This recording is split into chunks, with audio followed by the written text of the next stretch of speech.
Bonjour à tous, un petit webinaire pour vous expliquer les nouveaux ordres conditionnels disponibles depuis peu sur la plateforme Trading Station, donc la plateforme pour les clients de FXCM. Mais comment on accède à ces nouveaux ordres? Eh bien, c'est simplement depuis votre graphique, une page graphique, par exemple celle-ci, vous faites bouton droit, et là, vous voyez créer un ordre lié.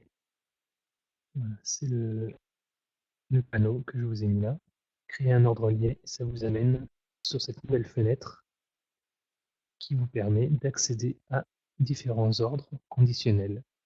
Donc un ordre conditionnel, pourquoi un ordre conditionnel? C'est un ordre qui s'exécutera seulement quand certaines conditions seront remplies, les conditions que vous aurez paramétrées à l'avance. Donc le premier de ces ordres qui existait déjà avant, c'était le seul qui existait avant. Ça s'appelle un OCO, One Cancel Other. Quel est le principe? Eh bien, on choisit de placer deux ordres conditionnels. Donc un ordre conditionnel pour ceux qui ne savent vraiment pas. Je reprends mon graphique. La plateforme, actuellement, c'est un graphique sur le DAX. Le DAX est actuellement à 13 359 et je décide par exemple de créer un ordre conditionnel, une vente sur le niveau des 13 335. Pardon. On va faire apparaître les ordres conditionnels. Voilà, il apparaît sur votre écran. À 13 335, nous avons un ordre. Ce qui veut dire qu'actuellement sur le marché, je n'ai pas une vente en cours, mais la vente se déclenchera uniquement quand les prix seront revenus, voir ce prix-là. Voilà ce qu'est un ordre conditionnel. Maintenant, un OCO, qu'est-ce que c'est un OCO? OCO, c'est deux ordres conditionnels que l'on pose et que l'on relie l'un à l'autre. Par exemple, voilà, là j'ai laissé l'exemple par défaut sur EURUSD. On pourrait très bien acheter si le cours monte au-dessus de 1,2054, ou bien on pourrait choisir de vendre si le cours de euro-USD descend en dessous de 1,1989. Quel est l'intérêt de relier ces deux ordres conditionnels? C'est que one cancel other, ça signifie que dès que l'un des ordres conditionnels va se transformer en ordre du marché, donc va se déclencher, alors l'autre va automatiquement être annulé. Vous n'avez pas besoin de cliquer, d'aller sur votre graphique pour supprimer l'autre ordre. Le fait de les avoir liés l'un à l'autre, ça veut dire que dès que l'un se déclenche, l'autre sera supprimé. Pensez bien à cliquer sur le bouton Avancer pour voir tout le panneau, une chose qui n'était pas possible avant sur un OCO. Il n'était pas possible de spécifier des stops et des limites. Maintenant, en mode avancé, vous pourrez, sur tout ordre conditionnel, qu'il soit même primaire ou secondaire comme nous verrons plus tard, vous pourrez spécifier un stop, une limite et même un stop suiveur. Et n'oubliez pas que par défaut, ces ordres sont de type GTC, Go Until Cancel. C'est ce que signifie GTC. Donc ça veut dire que ces ordres sont placés sur votre graphique tant que vous ne venez pas à annuler ces ordres d'activation. Ils resteront ad vitam aeternam actifs et prêts à être déclenchés. Vous avez un autre mode à la place de GTC, GTD. Donc cette fois-ci, on met une date d'expiration, c'est-à-dire que si l'ordre conditionnel actif ne s'est pas déclenché avant une certaine date, alors tout est annulé, tout simplement. OCO, le One Cancel Other, donc l'OCO, quand est-ce que c'est utile? Eh bien, moi, je m'en sers beaucoup. Je m'en servais beaucoup et je m'en sers encore plus quand, justement, mes bandes de Bollinger sont resserrées. Ici, typiquement, vous voyez, en fait, quand les bandes de Bollinger sont refermées et qu'elles deviennent grises, donc quand elles deviennent grises, ça veut dire qu'elles sont en squeeze, elles sont refermées, et des bandes de Bollinger refermées sont vouées à exploser, à s'ouvrir à nouveau.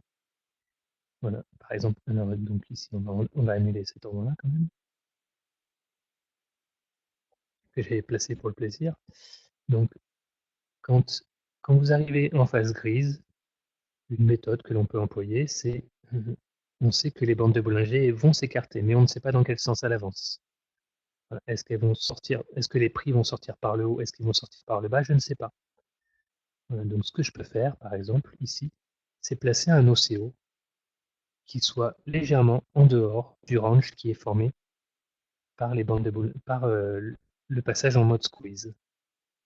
Voilà. Donc vous passez un OCO un peu au-dessus du plus haut, un achat un peu au-dessus du plus haut, une vente un peu en dessous du plus bas, et vous attendez. Vous n'avez plus besoin de rester derrière votre écran, parce que dans ce range, il peut se passer n'importe quoi, vous le savez, et les très petits liens à faire. Ce qui va être intéressant, c'est quand ça va casser par le haut ou par le bas. Là, on aura une véritable impulsion. Après, parce que le mode squeeze, ça veut dire que il y a une accumulation d'énergie entre deux bornes qui se resserrent de plus en plus. Et quand ça va casser, soit par le haut, soit par le bas, et on aura un vrai décalage. Alors, lors de news, non, je ne le conseille pas. Non, je ne conseille pas de faire un OCO pendant des news, parce que je te rappelle que lors des news, même un OC, ce sera une activation d'un ordre, ça deviendra un ordre du marché sur cassure d'un niveau. Et tu sais très bien qu'un ordre du marché, tu peux être slippé à l'entrée. Du coup, par exemple, imagine que ça c'est une news. Et bien, si tu places ton OC, par exemple, juste après ça, eh bien, tu vas être exécuté seulement tout en haut. Alors là, évidemment, ça bouge pas beaucoup, mais lors de news, tu as très peu d'échanges. Je vous le rappelle quand même, lors des news, la volatilité, enfin, les prix décalent beaucoup, mais en faisant des mini-gaps, des intra-gaps. Et les gaps empêchent les échanges.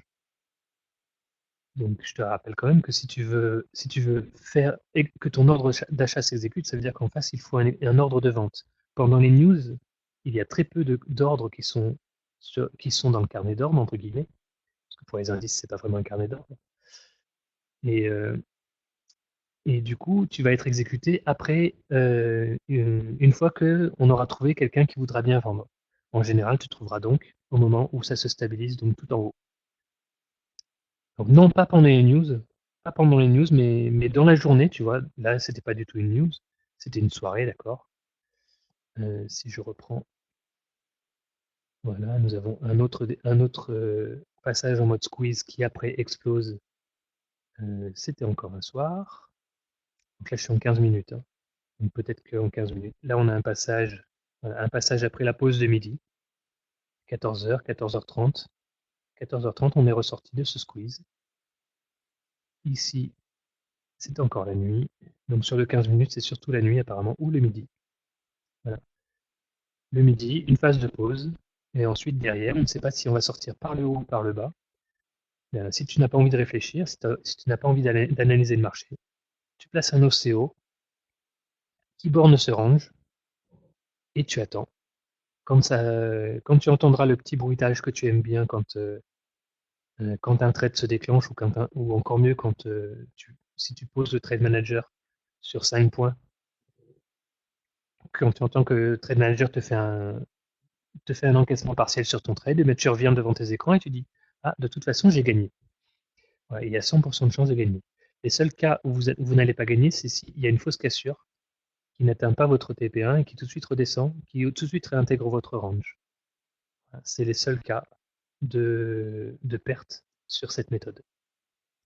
Voilà, donc je vous ai donné une méthode gratuite. L'ouverture des bandes de Bollinger. Comme je disais, l'OCO existait avant, mais il n'était pas possible de poser des stops ou des limites.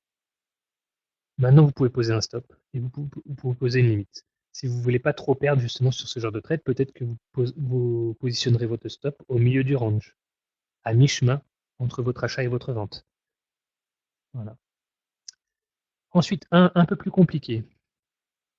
One Target Other, un OTO. Encore une fois, vous pouvez aussi mettre un délai d'expiration. Le laisser en mode par défaut Go Until Cancel, ça veut dire que tant que vous n'avez pas vous-même à la main désactivé votre OTO, il reste actif sur votre graphique et il est en attente de déclenchement.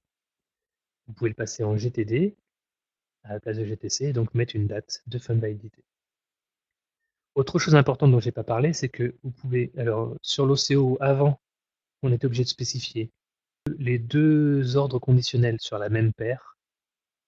Maintenant, vous pouvez également choisir, par exemple, de acheter de l'euro USD ou vendre de l'USD CHF. Si vous voyez que l'un est très fort à l'achat et l'autre est très fort à la vente, et comme ils vont dans le même sens, ou bien vous pouvez acheter, faire un achat d'un côté, un achat de l'autre. Vous êtes complètement libre maintenant, alors qu'avant c'était forcément sur le même instrument, le même actif. Maintenant, vous pouvez également choisir des actifs différents.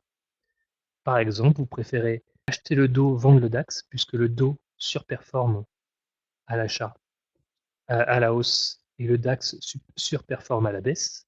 En ce moment, ça peut être intéressant de faire un OCO, j'achète du DO ou je vends du DAX. Voilà, le One Trigger Other. Alors le principe, c'est que nous avons un ordre principal et un ordre secondaire. Nous plaçons donc un ordre principal dans la première case là et un ordre secondaire légèrement décalé. Qu'est-ce que cela signifie? Cela signifie qu'on pose un véritable ordre conditionnel classique, par exemple euro-USD à l'achat, et que si notre ordre conditionnel qui est actif se déclenche, donc si le niveau a été atteint, alors cela va activer notre ordre secondaire. Donc notre ordre secondaire, quand on le planifie et qu'on regarde notre graphique, il n'existe pas. Il n'est pas visible sur le graphique, ça veut dire qu'il n'est pas actif. Il est en attente, il est en sommeil. En revanche, l'ordre principal, lui, vous le verrez sur le graphique, comme je vous ai montré tout à l'heure, comme un ordre conditionnel classique. Mais dès que cet ordre principal va se déclencher, aussitôt, l'ordre conditionnel secondaire qui était en sommeil s'active. Alors il ne se déclenche pas. On va bien faire la différence entre être actif. Donc être actif, ça veut dire être en attente que le niveau casse. Quand le niveau casse, eh bien l'ordre conditionnel se déclenche pour être un véritable ordre sur le marché, pour se transformer en réel achat ou réelle vente. Voilà. Donc là, vous avez un ordre principal. Moi, j'ai mis l'exemple au hasard, hein. J'ai pris par exemple euro-USD à l'achat. Donc on suppose que l'euro-USD actuellement est en dessous de 1,2054. Quand l'euro-USD va atteindre 1,2054, alors cet ordre conditionnel va se transformer en véritable achat et cela aura pour effet de créer un ordre conditionnel sur GBP/AUD à la vente à 1,7280. Ne me demandez pas pourquoi, c'est un exemple complètement fictif.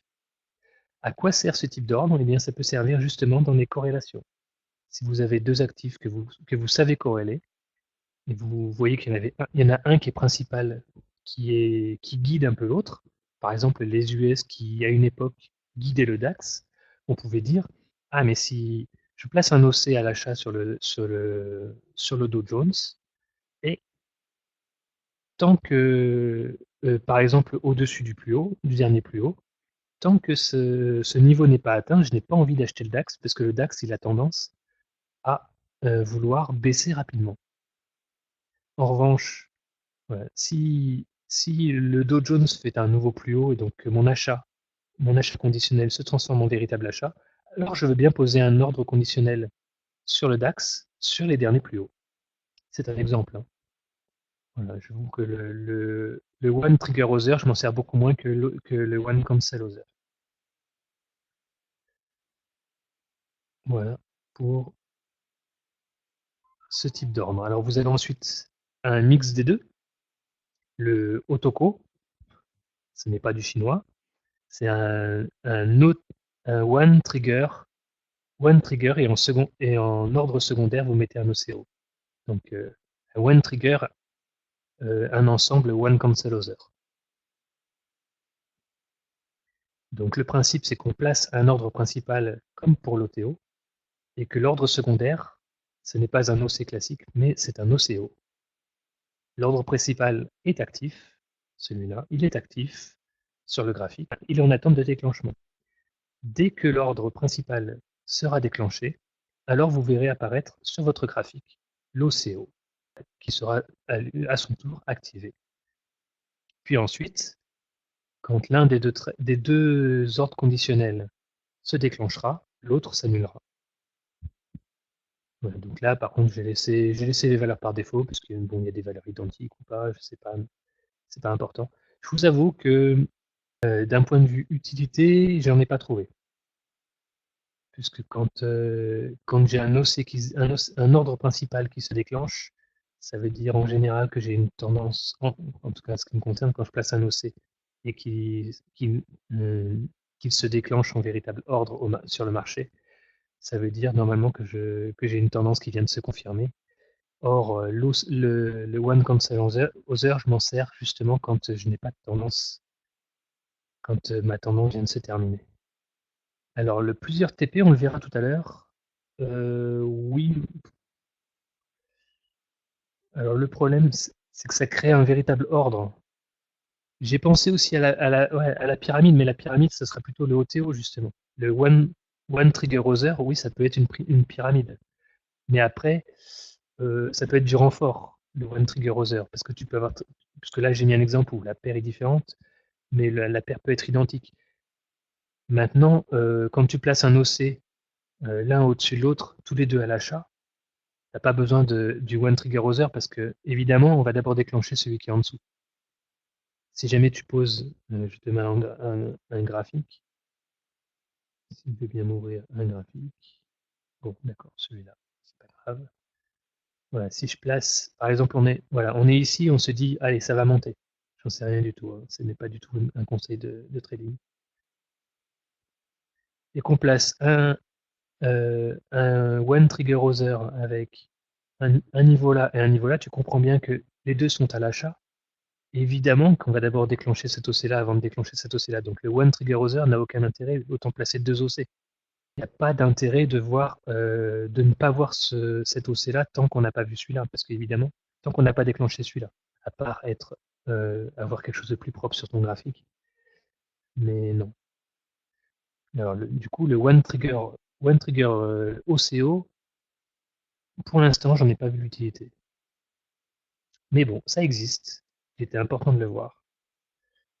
Le suivant, voilà, celui qui est le plus intéressant. Sachez, pour information, que j'ai vu nulle part ailleurs ce si alors. Je l'ai vu sur aucune autre plateforme et surtout, il a été développé à la demande des utilisateurs d'FXCM. Donc, vous avez un broker FXCM qui reste à l'écoute de ses clients et donc faire progresser sa plateforme sur demande. Voilà. En quoi consiste le si alors? Un ordre conditionnel, c'est ce que je vous ai montré tout au début. Hop, si jamais ça casse, par exemple, les plus bas, je fais un ordre conditionnel ici, donc à 13 130, une vente plutôt qu'un achat. Voilà, vous voyez, quand les cours vont redescendre et casser mon niveau, alors le trade va se déclencher. Mais ce que l'on peut faire, c'est de dire si j'ai un certain niveau est cassé, alors je suis prêt à prendre un trade. Et ça, c'est très utile pour ceux qui travaillent beaucoup les Fibonacci. Donc le principe, je vous explique le principe, après je vous expliquerai quelle est la plus grande utilité que j'y vois. On place un niveau de prix, ici, je me suis trompé de capture, il s'agit de ça plutôt. Voilà. Vous placez un niveau de prix quelconque et vous lui associez un ordre conditionnel. Donc cet ordre conditionnel n'est pas actif, n'apparaîtra pas sur votre graphique tant que le niveau que vous avez défini n'a pas été cassé. Donc une fois que le niveau de prix aura été cassé, l'ordre conditionnel va s'activer sur votre graphique. Il ne va pas se déclencher évidemment, puisque en général il va être à un autre niveau. Il va se déclencher quand son propre niveau sera touché, donc par un achat ou une vente. Quelle est la plus grande utilité? Eh bien, si vous écoutez des analystes ou une revue de Nicolas, voilà, j'ai pris un exemple au hasard, donc le NZDCAD, vraiment complètement au hasard, hein. À quoi sert ce que je viens de vous dire? Si on revient un peu en arrière sur cette petite vague-là, en voyant cette descente-là, on pose un Fibonacci. un niveau de Fibonacci. Eh bien, par exemple, on pourrait très bien dire, je souhaiterais placer un ordre conditionnel sur les derniers plus bas, seulement si on retrace au moins 61% de notre dernière vague. Donc je place, je ne ferai pas OK, hein, parce que bien sûr, là je parle du passé, mais en voyant, en se positionnant ici par exemple, ici sur les marchés, j'aurais très bien pu dire, mais 50% ça ne me suffit pas. Moi j'ai envie que ça retrace beaucoup plus pour ensuite redescendre franchement. Donc je place un ordre lié, je place un si alors, je mets mon niveau. Le niveau c'est 96,49. Si on remonte à 96,49, alors je veux bien vendre au niveau des plus bas à 92,026. Typiquement, voilà. Ou alors un pullback. Vous entendez beaucoup les gens dire je ne veux prendre un ordre conditionnel que après un pullback. Eh bien, vous positionnez votre niveau sur le pullback que vous attendez et derrière, vous repartez à l'envers.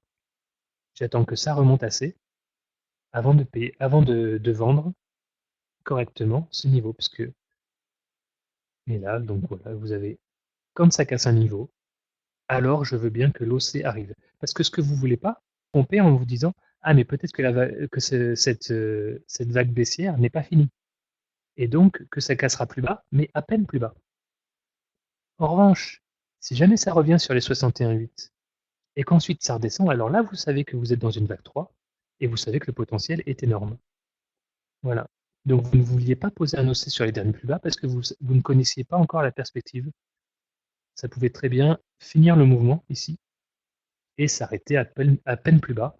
Et donc juste déclencher votre ordre conditionnel pour ensuite remonter et toucher votre stop.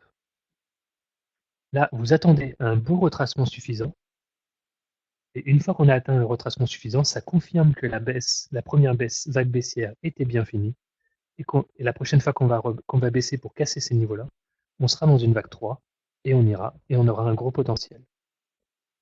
Voilà, donc cet ordre-ci alors, c'est une nouveauté qui, à ma connaissance, n'existe pas sur les plateformes graphiques et qui apporte une plus-value énorme à cette plateforme graphique que j'ai trouvé déjà très très bien.